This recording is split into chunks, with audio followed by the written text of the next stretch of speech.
Hello everybody. Now in today's video I'm bringing you guys another MMA what ifs, right? Another MMA hypothetical.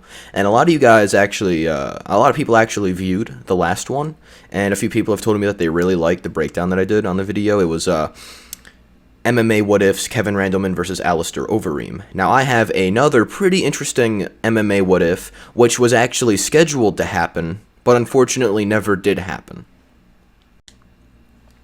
The hypothetical for today is Tony Ferguson versus Khabib Nurmagomedov. I believe I'm pronouncing his name right. I don't care if I am or not, okay? It's not like Khabib is going to see this and be disrespected.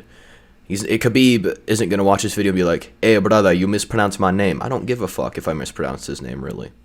Anyways, this was a fight that was supposed to happen, okay? Now, it was canceled twice and unfortunately never came into fruition because of Khabib retiring, okay? But it was set to happen a while ago, and what happened was, first, Tony Ferguson fucked up his leg on a wire, I believe. He fucked up his leg on a wire. Tripping on a wire, tore his ACL, I believe it was, and just completely fucked over the match.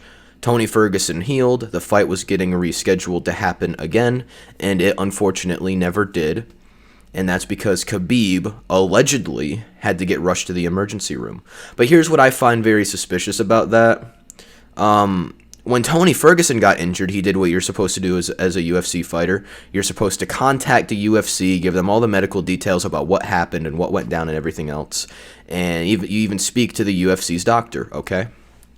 And what happened was when Khabib allegedly got rushed to the emergency room, none of the required information was provided. Khabib and Khabib's management didn't provide any medical details about what went wrong, allegedly. There wasn't even any proof that he's seen a doctor in the fucking first place. And then the fight just never happened. But anyways, today's video is going to break down what would have happened if Khabib and Tony Ferguson had fought when they were both in their primes, okay? And I'm probably going to upset a lot of the Khabib glazers in this video. I'm probably going to upset a lot of people and a lot of MMA casuals who only know like the big superstars of MMA, right? I'm probably going to upset a few people with this video. But guess what? I couldn't give a Frenchman's fuck who I upset. So anyways, let's get into it. A lot of people are going to be like, "Oh, Gunner, how could you even compare Tony Ferguson, the guy with a 8-fight losing streak, to Khabib, who had almost 30 wins without losing?"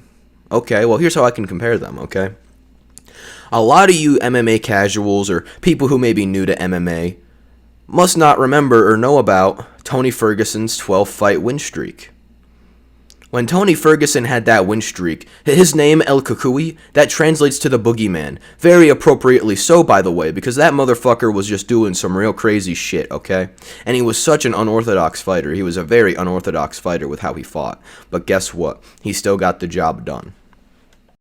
Tony Ferguson had amazing grappling and wrestling and jiu-jitsu, and for a primarily grappling fighter, he had surprisingly good striking. There's only a few holes in his striking game that I could find, and he just had a chin made of fucking titanium.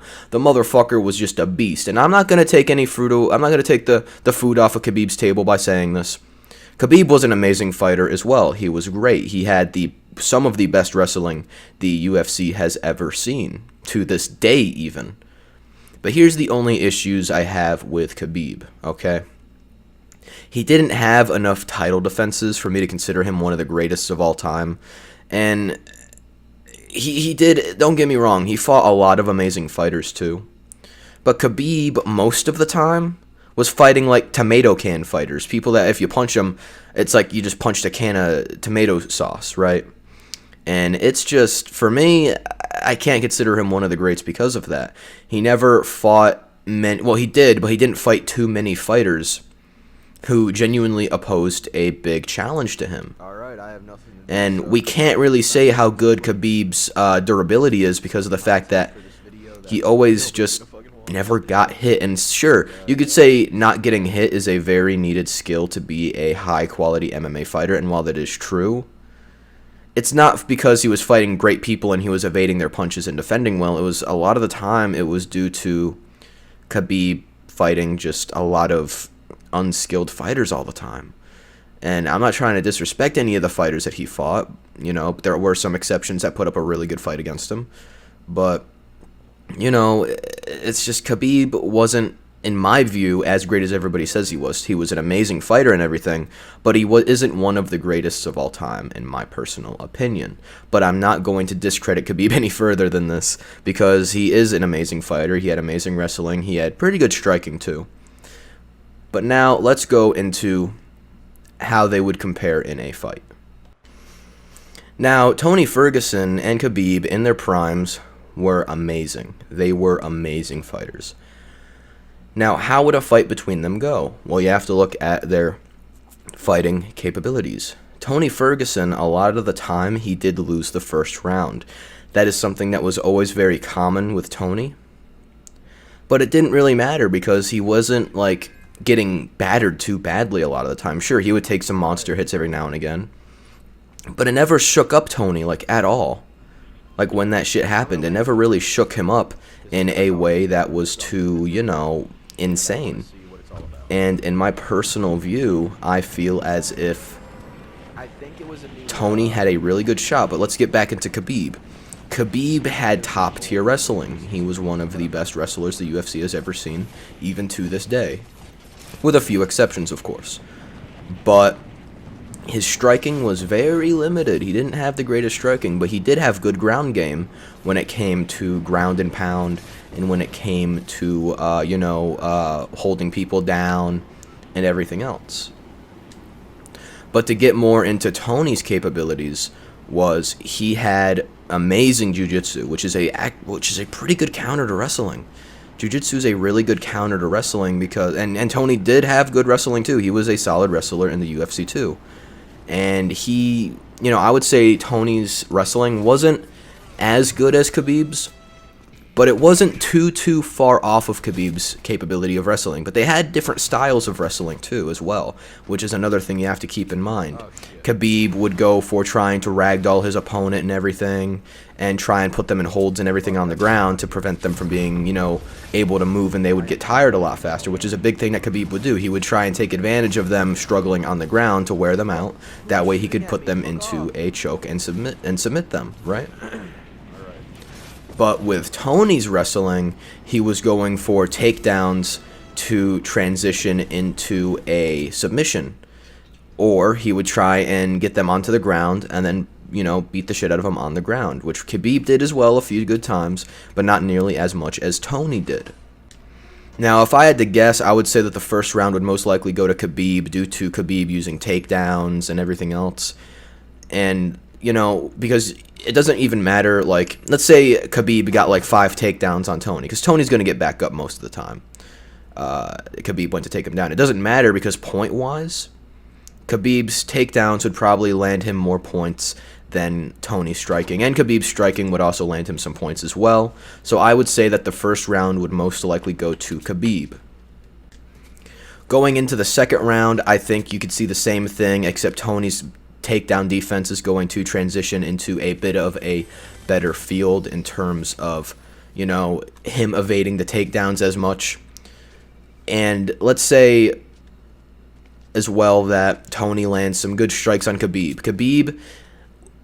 I don't think Khabib's defense is that great. I don't think he has great defense. He doesn't seem like he has a solid chin. He doesn't seem like, and keep in mind, Tony hit a lot harder than a lot of other people at their weight class in, 155. So in terms of 155-pound fighters, Tony hit like a fucking train. And to quote Daniel Cormier, he said this about Tony Ferguson: when Tony Ferguson fights people, it looks like they got thrown off of a moving train. That's what DC said about Tony Ferguson, and DC is one of the greatest fighters of all time as well in the UFC. But anyways, I digress. I think the second round would go pretty similar to the first round, but I think the second round would actually end in a bit more of a tie than in Khabib's favor. Another thing about Khabib is he doesn't get too tired too fast either, but he does get tired in the later rounds. We've seen this in a few of his other fights where he would start getting tired at around round 3 or 4 is when he would start getting a little bit tired. Where am I being shot at from?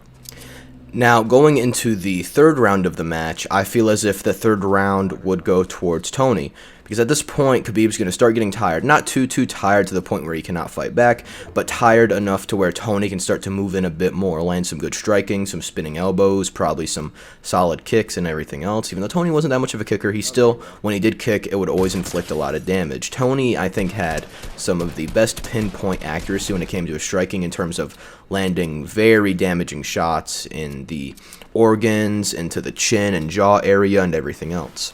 So I think Tony would land some good strikes, and that would negate a good chunk of Khabib's wrestling because he's going to get a little tired, he's going to get a little woozy, and I think that would actually nullify a lot of Khabib's wrestling, you know, with the combination of Tony's strikes being very powerful and landing, and Khabib, you know, getting worn out by the first few rounds. I feel as if the third round would go to Tony Ferguson. Now, the fourth round, I think, is where anything could happen. I think the fourth round, it would be a very good opportunity for both of them, as Khabib would get a bit more desperate to land a takedown and try and put Tony in a choke. But here's the thing. Tony Ferguson, or not even just a choke, but, you know, Khabib did like choking people out, but it may be an armbar or something of that nature. But the thing with Tony is Tony Ferguson does not fucking tap. He refuses to tap. We've seen this in his fight with Charles Oliveira. I believe it was Charles Oliveira. Charles Oliveira had Tony in a armbar, and Tony would not fucking tap. It looked like his arm was about to get snapped off of his fucking body. If you guys haven't seen that clip, type in on YouTube, Tony Ferguson, Charles Oliveira, armbar, and you'll see exactly what I'm talking about. It looked like his arm was going to fucking break, but Tony didn't give a shit. To quote Joe Rogan on this, you could hack off his leg with a rusty hacksaw, and he would not tap. That shows you just how good Tony's mentality is. So in terms of the fourth round, which is where I think it would end, I don't think the fight would go to 5 rounds. But I believe that in the fourth round, either Tony is going to get Khabib on the ground and start, you know, trying to transition him into a Darce choke, which was one of Tony's favorite chokes. He loved going for motherfucker's neck in that position. So Tony would either put him in a choke in the Darce, or Khabib would try and get Tony into a rear naked choke. The fight could go very evenly, honestly, but if I had to put my money on it, in my personal opinion, I would say that Tony Ferguson had a better chance of beating Khabib in his prime. Because remember, we're talking about both of them in their prime as well. I think Tony Ferguson would have beaten Khabib, and if he wouldn't have beaten Khabib, we would have at least seen Khabib take a lot of damage. And that is my personal view on what would have happened in their fight. Anyways, that's going to be it for today's video. If you guys enjoyed it, feel free to leave a like on the video. And if you guys want to see more MMA what-ifs in the future, feel free to subscribe to the channel and leave a comment down below. Anyways, I will see you guys all later. Bye-bye. Sick.